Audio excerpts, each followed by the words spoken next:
Assalamualaikum warahmatullahi wabarakatuh. Selamat datang di Safir Semarak Virtual Ramadan Min 1 Temanggung tahun 1446 Hijriah.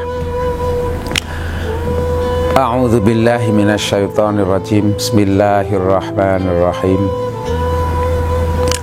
Innal hamdalillahi nahmaduhu wa nasta'inuhu wa astaghfiruh wa na'udzu billahi min syururi anfusina wa min sayyiati a'malina may yahdihillahu fala mudhillalah wa may yudlilhu fala hadiyalah. Asyhadu an la ilaha illallah wahdahu la syarikalah wa asyhadu anna Muhammadan abduhu wa rasuluh. Allahumma salli ala sayyidina Muhammad wa ala alihi wa ashabihi ajma'in, amma ba'd. Hadirin yang dirahmati Allah, puji syukur marilah kita senantiasa memanjatkan rasa syukur kita kepada Allah atas segala limpahan nikmat, taufik, hidayah serta inayahnya, sehingga pada kesempatan kali ini kita bisa menyemarakkan kegiatan Ramadan 1446 Hijriah tanpa ada halangan suatu apapun. Marilah kita bersyukur kepada Allah dengan membaca tahmid Alhamdulillahirabbil alamin. Tak lupa rahmat dan salam senantiasa kita sanjungkan kepada beliau Nabi Agung Muhammad sallallahu alaihi wasallam yang sangat kita harapkan, kita nantikan syafaatnya besok di hari yaumal qiyamah. Amin Allahumma amin. Hadirin yang berbahagia, pada kesempatan kali ini kami akan menyampaikan tentang puasa dan kesederhanaan. Alhamdulillah, di tahun ini kita masih dipertemukan di bulan Ramadan 1446 Hijriah dalam keadaan sehat walafiat, tak kurang suatu apapun. Seperti halnya kita diperintahkan untuk berpuasa di bulan Ramadan sesuai dengan firman Allah dalam surat Al-Baqarah. A'udzu billahi minasyaitonir rajim. Bismillahirrahmanirrahim. Ya ayyuhalladzina amanu kutiba alaikumusyamu kama kutiba alal ladzina min qablikum la'allakum tattaqun.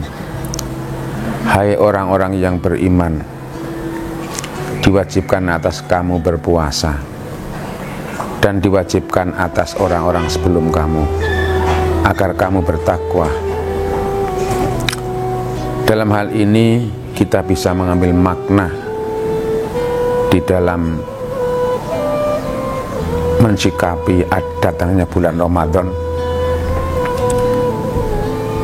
Yang pertama adalah kita bisa mengambil hikmah tentang ajaran kesederhanaan.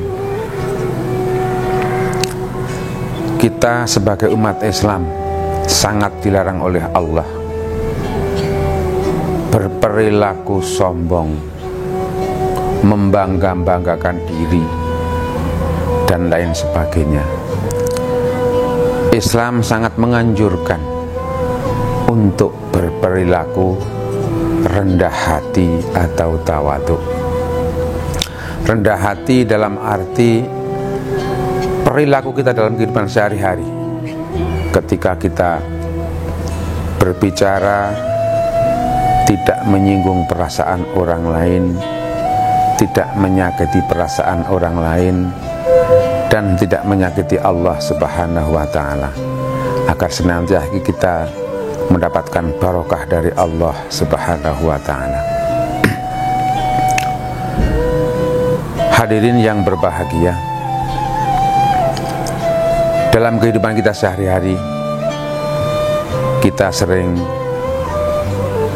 berjumpa bersama-sama dengan rekan, dengan saudara-saudara kita, yang mana kita harus bisa menerapkan sikap rendah hati atau tawadhu. Karena rendah hati atau tawadhu ini akan membuat hati kita menjadi tenang, menjadi nyaman, karena dengan sifat rendah hati. Bahkan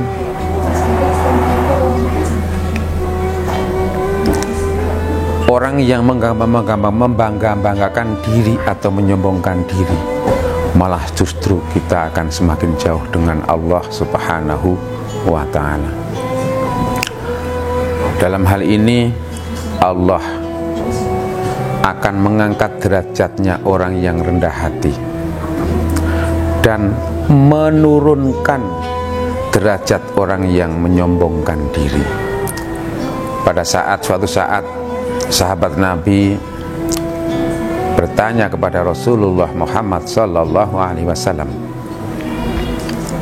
"Wahai Rasulullah,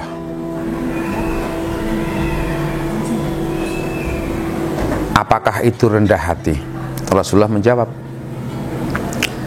"Siapa yang tawadhu atau rendah hati kepada Allah 1 derajat, maka Allah akan mengangkat 1 derajatnya pula. Tapi sebaliknya, siapa yang sombong kepada Allah 1 derajat, maka Allah akan menurunkan 1 derajat, bahkan lebih hina." Para sahabat mendengarkan tausiah dari Rasulullah ini dengan sungguh-sungguh dan mau melaksanakan atau mengamalkan dalam kehidupan sehari-hari. Ini adalah hadis yang diriwayatkan oleh Ibnu Majah. Dalam hal ini perintah untuk selalu rendah hati, hidup kesederhanaan. Allah berfirman dalam Al-Quranul Karim, surat Al-A'raf ayat 31, yang kurang lebih demikian bunyinya, "A'udzu billahi minasyaitonir rajim. Bismillahirrahmanirrahim. Ya bani Adam khudhu zinatakum 'inda kulli masjidin. Ya bani Adam khudhu zinatakum 'inda kulli masjidin wa kulu washrabu wa la tusrifu innahu la yuhibbul musrifin." Wahai anak Adam, pakailah pakaianmu yang baik setiap memasuki masjid. Wakulu washrobu, dan makan minumlah, dan jangan berlebihan. Sesungguhnya Allah tidak menyukai orang-orang yang berlebihan. Dalam hal ini sudah sangat jelas sekali, kita memasuki masjid dengan menggunakan pakaian yang bersih, suci dari hadas dan najis. Kemudian kita makan secukupnya, tidak berlebih-lebihan. Sesungguhnya Allah tidak menyukai orang-orang yang berlebih-lebihan. Kemudian dari makna sederhana inilah kesederhanaan ini. Dalam hal berpuasa, kita menyediakan berbuka secara sederhana, tidak berlebih-lebihan, dengan maksud kita puasa itu katakanlah hanya tidak makan pada siang hari. Coba kalau misalnya yang namanya berpuasa itu sambil menunggu berbuka, katakanlah semua yang kita beli, semua yang makanan-makanan yang kita sediakan seakan-akan akan dimakan semua. Tapi kenyataannya apa? Setelah waktu tanda berbuka puasa sudah berbunyi, kita minum air 1 gelas, ternyata perut sudah kenyang. Oleh karena itu menunjukkan bahwa puasa ini semata-mata mengharapkan ridho dari Allah Subhanahu wa ta'ala. Kita bisa mengambil hikmah daripada kita menyediakan makanan yang berlebih-lebihan. Di luar sana masih banyak yang orang-orang yang hidup di bawah standar. Oleh karena itu, alangkah baiknya jika kita makan apa adanya, sederhana, yang penting kenyang, bisa bergizi, kemudian sebagian kita alihkan, kita sisihkan, kita berikan kepada orang-orang yang membutuhkan di sekeliling kita. Oleh karena itu, kita sebagai umat Islam senantiasa dianjurkan untuk saling berbagi. Apalagi di bulan Ramadan, barang siapa yang bersedekah, Allah akan melipat gandakan apa yang kita sedekahkan. Oleh karena itu, semarak Ramadan ini, marilah kita tingkatkan kepedulian sosial kita tingkatkan ibadah kita di bulan Ramadan. Semoga senantiasa Allah selalu meridhoi langkah-langkah kita dalam beribadah, dan semuanya kita sandarkan kepada Allah. Semua yang kita lakukan, puasa kita, sholat kita, kemudian sedekah kita, semuanya karena hanya mengharapkan ridho dari Allah Subhanahu wa ta'ala. Demikianlah yang dapat kami sampaikan kultum yang sangat singkat ini. Semoga bermanfaat, wabil khusus pada diri saya sendiri dan umumnya hadirin yang berbahagia. Kurang lebihnya mohon maaf. Wabillahi taufiq wal hidayah. Wassalamualaikum warahmatullahi wabarakatuh.